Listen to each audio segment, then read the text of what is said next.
지난주에 우리가 보았던 것들을 좀 정리하고 넘어가겠습니다. 성령님께서 초대교회에 가운데 찾아오신 것은 언제였습니까? 무엇을 할 때 찾아오셨습니까? 예.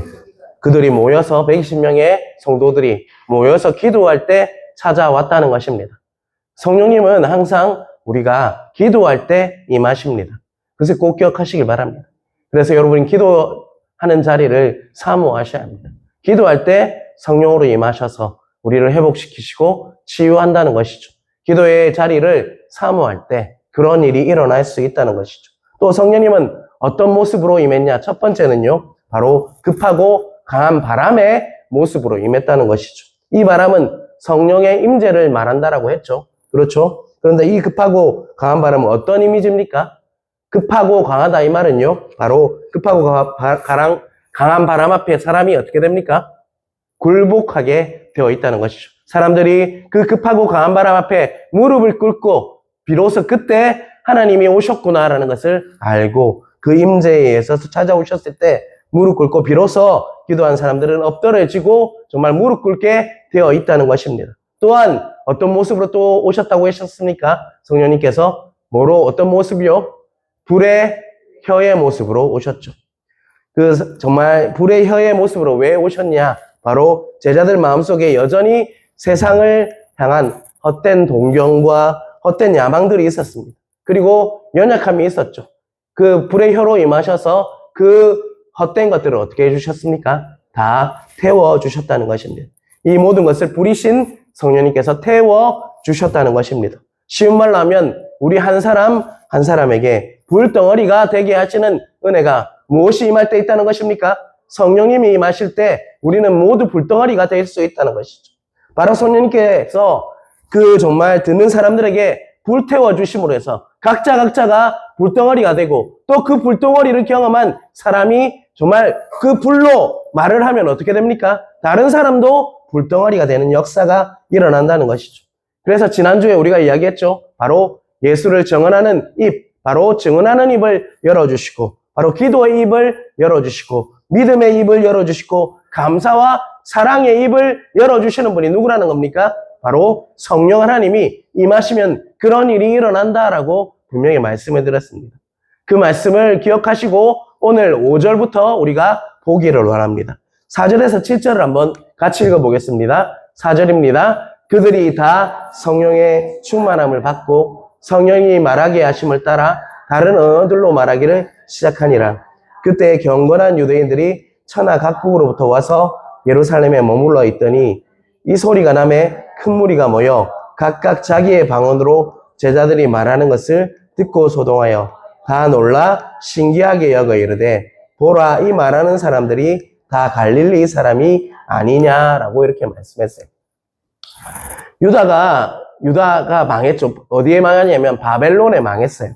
그리고 나서 멸망당하고 나서 수많은 유대인들이 어디로 흩어졌냐? 물론 바벨론에 끌려가는 사람도 있었고요. 또 유대인들이 세계 각처로 도처로 이렇게 흩어졌다는 것이죠. 바로 그들은 그 후손들은 그 흩어진 곳에서 무엇을 했을 것 같습니까? 정착을 했죠. 그러면 그 후대들은 어떤 말을 썼을 것 같습니까? 그곳에서 태어난 그 땅에서 그곳에서 언어를 썼다는 것이죠. 그래서 뒤에 보면 난곳 방언이라고 이야기 나오는데 그곳에서 태어난 곳에서의 언어를 다 썼다는 것이죠. 우리나라 정말 교포들이 그렇지 않습니까? 아버지가 미국으로 가요. 그리고 나서 자녀를 놓잖아요.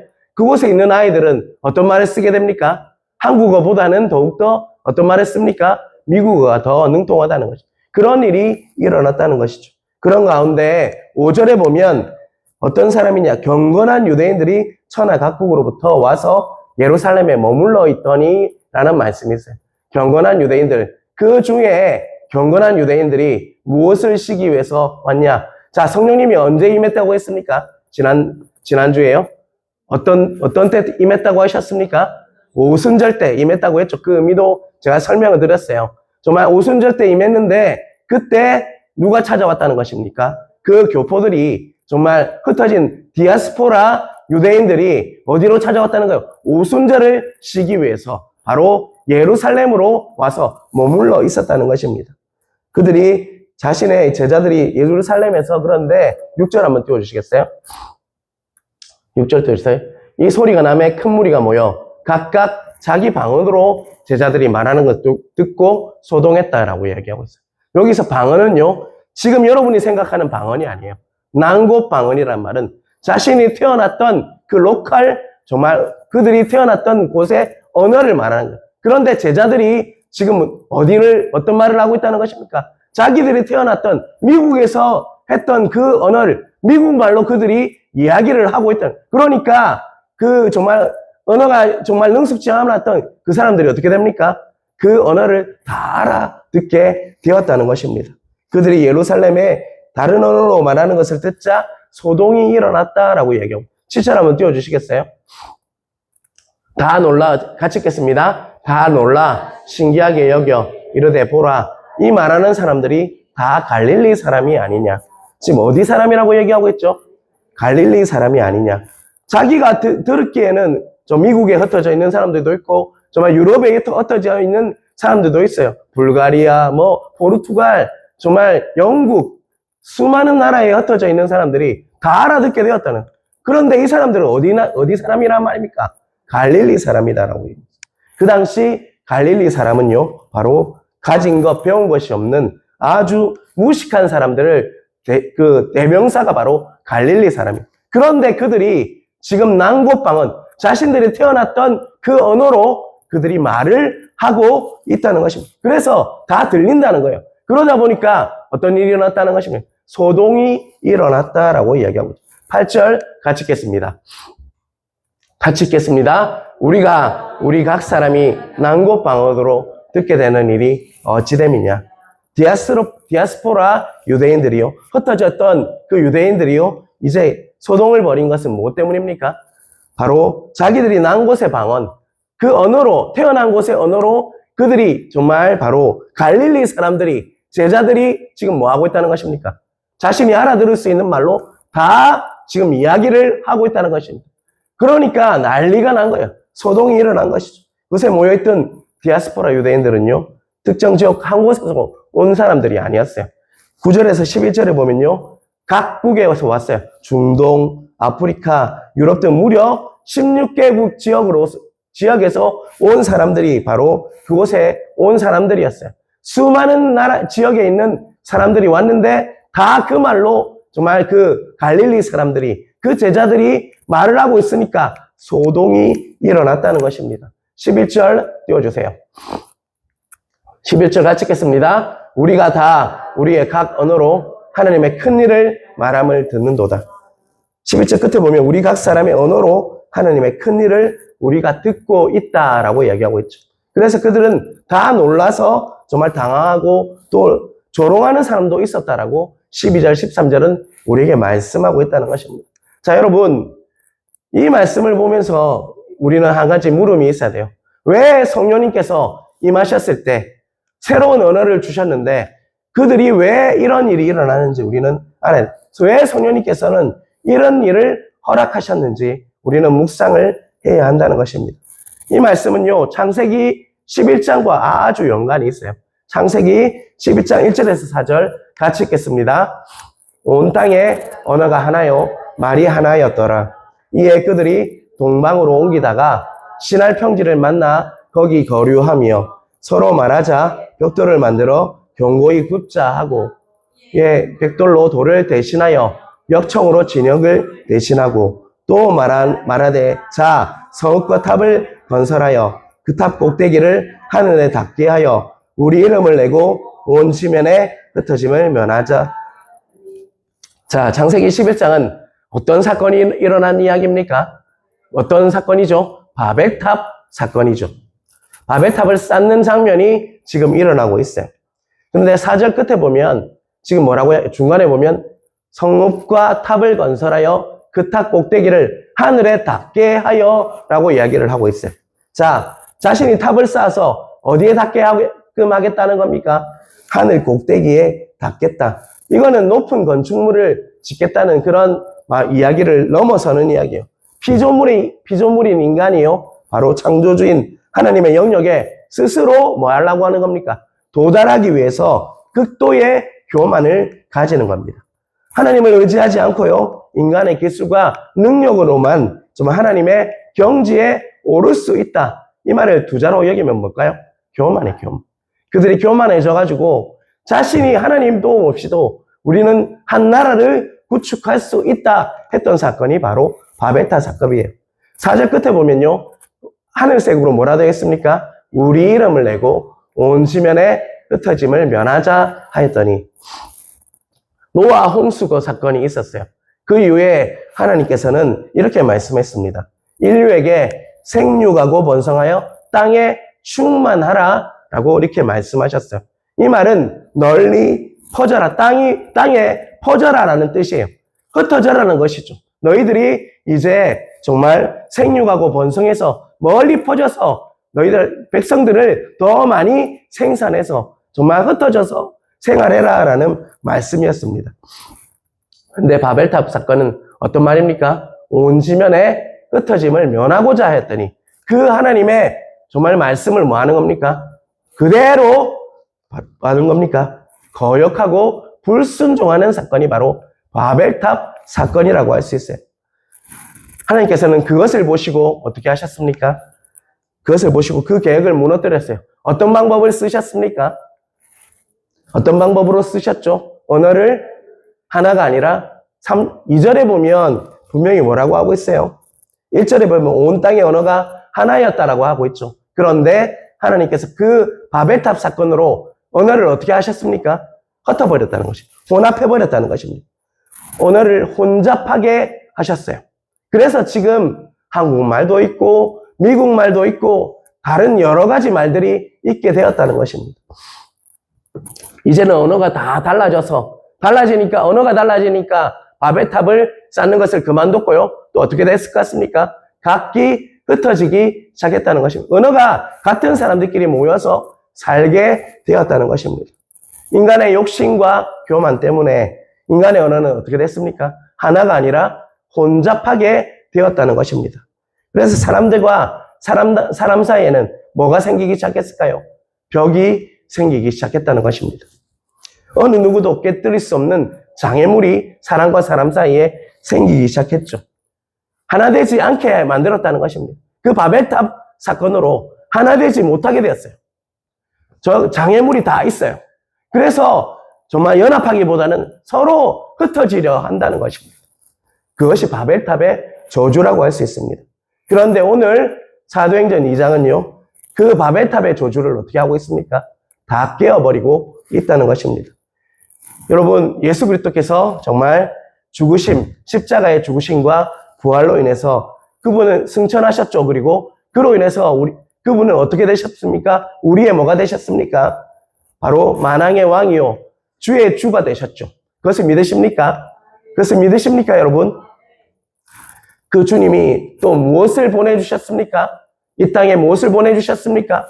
성령님을 부어주셨을 때 어떤 일이 일어났다고요? 바로 바벨탑의 그 저주가 극복되고 하나 되는 일이 일어났다는 것입니다.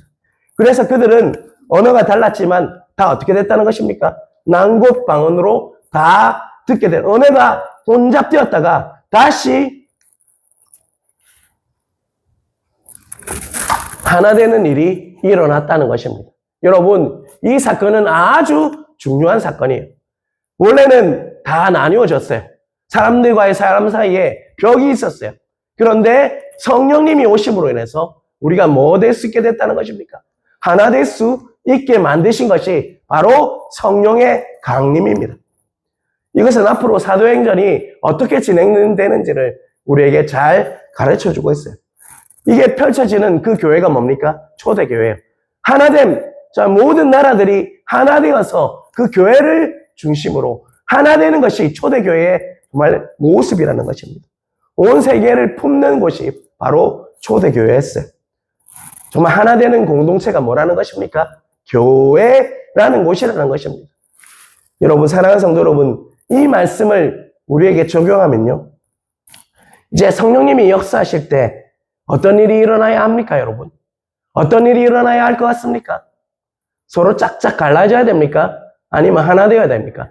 하나 되어야죠. 어쩌면 사람이 사는 동안 경험할 수 있는 가장 큰 고통 중에 하나가 뭐였습니까? 바로 관계의 문제예요. 정말 아픈 거는 이렇게 내가 목이 아픈 거는요. 혼자서 끙끙 앓다 보면 나을 수 있어요. 그런데 관계가 뒤틀리기 시작하면요. 하나님과 관계도 마찬가지입니다. 하나님과의 관계도 그렇고요. 사람과의 관계가 뒤틀리기 시작하면요. 그보다 힘든 게 너무나도 없어요. 여러분, 부부 싸움을 한번 해보십시오. 집에 들어가도 지옥이에요. 교회에 분쟁이 일어나 보십시오. 교회가 와도 그게 천국이 아니라 지옥이 되고 말아요. 그게 바벨탑의 저주입니다. 하나 되지 못하고 정말 짝짝 갈라진 게 바로 바벨탑의 저주예요. 그런데 성령님이 오시면요. 그 갈라진 것이 어떻게 됩니까? 하나 되는 거죠. 난국방언으로 듣게 하심으로 언어를 하나로 만들어 주심으로 다 이해함으로 정말 서로의 벽이 허물어지고 분리된 것들이 하나 되는 연합의 역사가 일어나게 되어 있다는 것입니다. 여러분, 아무리 그 하나 되는 거요. 아무리 몸부림쳐도요. 제가 아무리 몸부림치고 이렇게 설교를 해도 결코 내 힘으로 하나 될 수가 없더라고요. 제가 느껴요. 정말 우리 교회가 하나 되기 위해서 그렇게 기도하는데도 내 힘으로는요. 절대로 하나 될 수가 없더라고요. 아무리 몸부림을 치고 노력해도요. 파괴되어진 관계는요. 사람의 노력을 통해서 극복할 수가 없더라고요. 세상은 겉으로는요. 잘 하는 것 같아요. 근데 서로 안에는 뭐가 있냐? 칼이 있어요. 칼이. 사람 사이에는요. 서로를 향한 칼이 있다고요. 그런데 오늘 말씀을 보면요. 바로 어떻게 그 바벨탑의 저주가 극복될 수 있었습니까? 어떨 때 일어났습니까? 주의 주, 왕의 왕 예수님을 믿음으로 그리고 그 예수님께서 무엇을 보내주셨습니까? 성령님의 강림을 임해서 성령님이 임함으로 인해서 어떻게 될 수 있었던 겁니까? 하나 될 수 있었음을 깨닫는 은혜가 있길 간절히 바랍니다. 예수 그리스도의 이름 안에서 성령 안에서 하나가 될 때 우리는 비로소 온전히 연합할 수가 있다는 것입니다. 그래서 사도 바울은 이렇게 말씀했습니다. 에베소에 보면 성령이 하나 되게 하신 것을 힘써 뭐하라고요? 지키라 라고 우리에게 말씀하고 있다는 것입니다. 저는 이 중요한 말씀을 전하는데 왜 이렇게 목이 아플까? 라는 고민이 돼요. 방해가 너무 심해요. 지난주부터 2, 3주 동안 계속적으로 성령님에 대해서 이렇게 설교를 하잖아요. 이상하게 녹음된 것들이 다 날아가요. 이번 주도 지난주도 다 날아갔죠. 그리고 오늘 마이크를 바꿔서 하는데요. 또 목이 갔어요. 왜 이런 일들이 일어날까? 오늘 가만히 앉아서 생각하는데 방해가 심하구나 라는 생각이 들어요. 여러분, 성령님이 역사해야만 우리가 하나 될 수 있습니다. 여러분, 제가 수없이 노력해 본 적이 있어요. 부목사 때부터 어떤 사람이 관계가 안 좋잖아요. 서로 만나게 하고 이야기하기도 합니다. 그런데 그러면 그럴수록 어떻게 되는 줄 아십니까? 사람의 힘으로 뭔가 회복시키려고 하면요. 더 꼬여요. 관계가 더 뒤틀려요. 그런데 오늘 본문은 우리에게 분명히 말씀하고 있습니다. 그 관계를 다시 회복시킬 수 있는 힘은요. 성령님으로부터 나온다라고 우리에게 말씀하고 있음을 깨닫는 은혜가 있길 주님의 이름으로 축원합니다. 만나서 대화하고 또 문제가 해결될 것 같죠? 결코 그렇지 않죠. 더 큰 오해를 가져오고요. 그게 증폭돼요. 서로 더 어르렁거리게 되는 그런 일이 일어난다는 것입니다. 사람과 사람과의 관계는요. 언제 회복이 되냐? 오늘 본문은 우리에게 말씀합니다. 예수님이 주인이심을 인정하고 왕의 왕이심을 인정하고요. 그 믿음 속에서 성령님이 역사하실 때 비로소 하나 될 수 있음을 깨닫는 은혜가 있길 주님의 이름으로 축원합니다. 여러분, 우리는 하나 되어야 합니다. 성령님을 통해서 정말 힘써 성령이 하나 되게 하신 것을 힘써 지켜야 할 자가 우리임을 깨닫는 은혜가 있길 간절히 바랍니다. 성령님을 구하시는 은혜가 있길 주님의 이름으로 축원합니다. 여러분이 성령님을 구하셔야 돼요. 내 안에 계신 성령님을 인정하고 성령님께서 우리 안에 우리 교회에 임할 수 있도록 여러분들이 기도하실 때 우리 교회가 하나 될 수 있음을 깨닫는 은혜가 있길 주님의 이름으로 축원합니다. 그리고 나아가서 오늘 말씀을 보면요.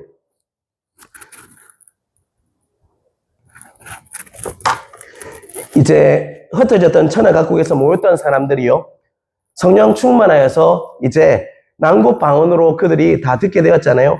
하나님의 큰 일을 말하는 자가 되었다라고 얘기하고 있어요. 그리고 관심을 가졌어요. 소동이 일어나니까 관심을 가졌죠. 그리고 그들은 어떻게 했을 것 같습니까? 예루살렘에 모여있던 경건한 사람들이 그 관심을 가지니까 그곳에 모였다는 것입니다. 다음 주에 우리는 무엇을 보게 되냐? 베드로가 설교하는 것을 보게 됩니다. 베드로가 성령이 임했을 때 설교를 하게 돼요. 그리고 수많은 역사가 일어나죠. 그들이 관심을 가지고 모였을 때 그들은 누구의 설교를 듣게 돼요? 바로 베드로의 설교를 듣게 됩니다. 예수 그리스도의 그 복음을요, 바로 베드로가 전하게 되어 있죠. 그리고 그들은요, 복음을 받아들이고 이제 주님을 믿는 사람이 되었다는 것입니다. 그리고 나서 그들은 믿고 예루살렘에 계속 머물렀을까요? 자신이 난 곳으로 갔을까요? 그들은 다시 예루살렘을 오순절을 지나고 나서 어디로 갔을 것 같습니까? 자신이 태어났던 곳, 자신이 살던 곳으로 다시 가게 되었다는 것입니다. 여러분, 예루살렘에 머물러 있는 것이 아니라 다 어디로 갔다는 것입니까?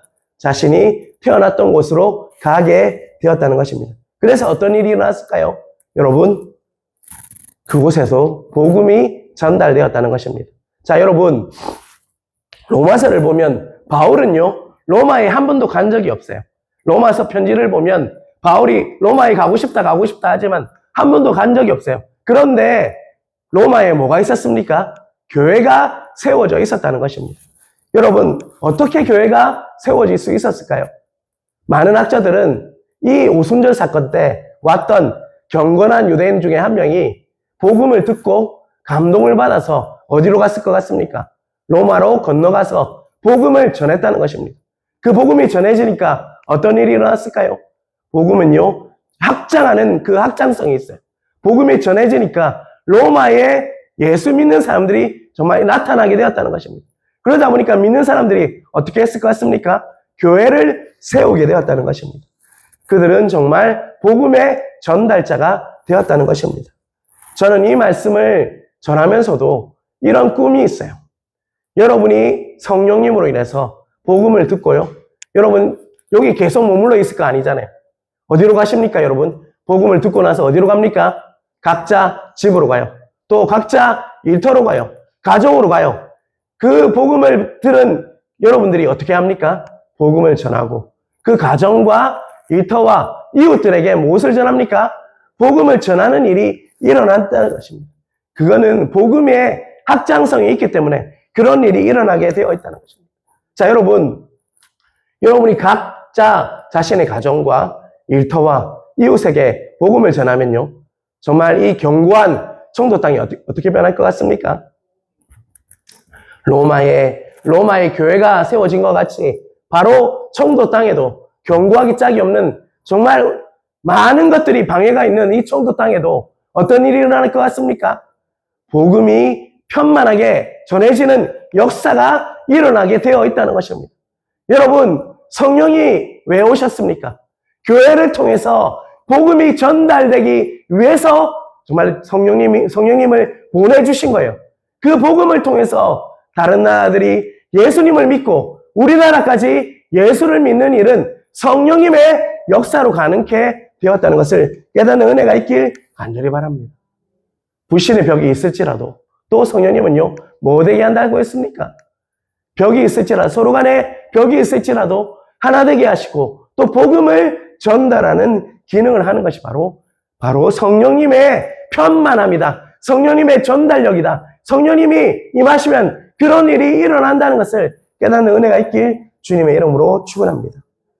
성령님께서 초대교회인데 찾아오신 것은요, 언제였습니까? 그들이 모여서 뭐 할 때였습니까? 기도할 때였습니다.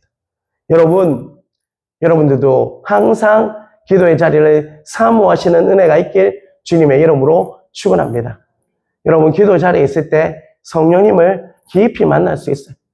그래서 성령님의 나를 통치하는 성령 충만이라는 것은 성령님이 나를 다스려 주시는 거예요. 그런 일이 일어날 수 있다는 것입니다. 우리가 기도할 때 누가 방문하십니까? 호련히 누가 방문하십니까? 성령님이 임하시게 되었대. 갑작스럽게 성령님이 임하십니다.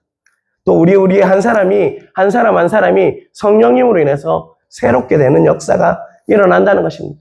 우리의 노력이 아니라 우리의 배경이 아닙니다. 우리의 능력이 아닙니다. 성령님께서 하셔야지만 우리가 변화되고 새로워질 수가 있다는 것입니다. 갑자기 호련히 성령님이 오셔서 그 일을 하신다는 것을 깨닫는 은혜가 있길 주님의 이름으로 축원합니다. 그럴 때 우리 삶이 새로워질 수 있죠. 왜 나는 이렇게 변하지 않을까? 성령님을 정말 간구하시길 바랍니다. 성령님, 나는 성령 충만하길 원합니다. 성령 충만하여서 말씀을 들을 때마다 정말 깨닫게 하여 주시옵소서. 말씀이 도망가지 않게 해 주십시오. 성령 하나님, 나를 도와주십시오. 이렇게 기도할 때 성령님께서 말씀하신다는 것입니다. 그래서 깨닫는 은혜가 있길 간절히 바랍니다. 또 우리 교회 속에 다시 한번 성령님께서 갑작스레게 임하셔서 찾아오셔서 주님의 이름으로 우리를 변화시키는 역사가 일어나길 주님의 이름으로 축원합니다. 또한 성령님께서 찾아오시면요, 어떻게 됩니까? 성령님은 어떻게 임한다고 했습니까? 그렇죠. 급하고 강한 바람처럼 임한다는 것은 성령님이 오시면요, 우리는 그 앞에 뭐 하게 됩니까? 무릎 꿇게 되어 있다는, 엎드리게 되어 있다는 것입니다. 나의 연약함을 인정하고 성령님 앞에 엎드리게 되어 있다는 것입니다. 엎드려서 기도하게 되어 있다는 것입니다. 또 성령님께서는 뭐처럼 임합니까? 불의 혀처럼 임한다는 것이죠. 그리고 우리를 뭐합니까? 태워주신다는 것입니다. 우리의 연약함, 쓴뿌리, 상처들을 다 태워주시는 분이 누굽니까? 바로 성령 하나님이세요. 그것을 믿으십니까? 나아가서 한 사람 한 사람이요, 성령의 그 혀가 임하니까 어떤 사람이 됩니까? 불의 사람으로 변한다는 것이죠. 불의 사람이 그 입으로 전하는 그 메시지는요, 다른 사람도 어떻게 만듭니까? 불의 사람으로 변화시키는 일이 일어나게 되어 있습니다. 왜 베드로가 설교할 때 그들이 성령을 받았겠습니까? 성령님이 임했겠습니까? 불의 사람이 입으로 선포하니까 그 불이 정말 성도들에게 임해서 그들이 변화되는 역사가 일어났다는 것입니다. 불의 사람은요, 다른 사람도 태우게 하는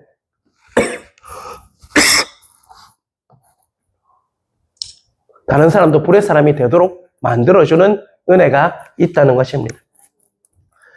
여러분, 그 일을 사모하시는 은혜가 있길 간절히 바랍니다.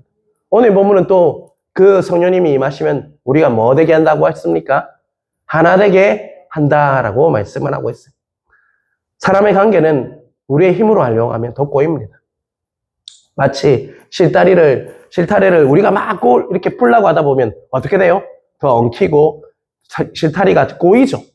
그렇듯이 관계는요, 사람의 힘으로 자꾸 해보게라고 하면 꼬이게 되어 있어요. 그런데 우리가 주님을 나의 주인으로 인정하고 믿고 성령님께서 역사하기 시작하면요, 그 관계가 어떻게 된다는 것입니까? 하나 되게 되어 있다, 풀리게 되어 있음을 믿으시는 은혜가 있길 간절히 바랍니다. 특별히 여러분, 저는 간절히 기도합니다. 여러분이 성령의 사람이 되시길 주님의 이름으로 축원합니다. 교회 다니지만 육적인 사람들이 너무 많아요. 성령의 사람이 되셔서 불의 혀를 가지시고 여러분이 전할 때마다 정말 사람들이 정말 복음을 접하게 되고 그 복음으로 인해서 변화되고 그들도 불의 사람이 되고 또한 하나 되어서 교회를 위해서 세우는, 교회를 위해서 기도하는 그런 기도의 입, 믿음의 입, 사랑의 입, 여러분 성령의 입이 되시는 여러분 각자가 되시길 주님의 이름으로 축원합니다. 이 자리에 오신 성도뿐만 아니라 정말 이 자리에 오시지 않은 분들도요, 그런 역사가 일어나길 주님의 이름으로 축원합니다. 여러분 이 말씀을 제가 목이 아픈데도 전해야 될 정말 중요한 말씀이에요. 더 목이 좋았다면 더 정말 잘 전할 수 있었겠지만 그럼에도 불구하고 이 말씀을 통해서 정말 성령님을 간구하심으로 더욱더 하나 되는 교회, 사랑하는 교회, 서로를 품는 교회, 허물을 덮어주는 교회, 그런 교회가 되길 주님의 이름으로 축원합니다.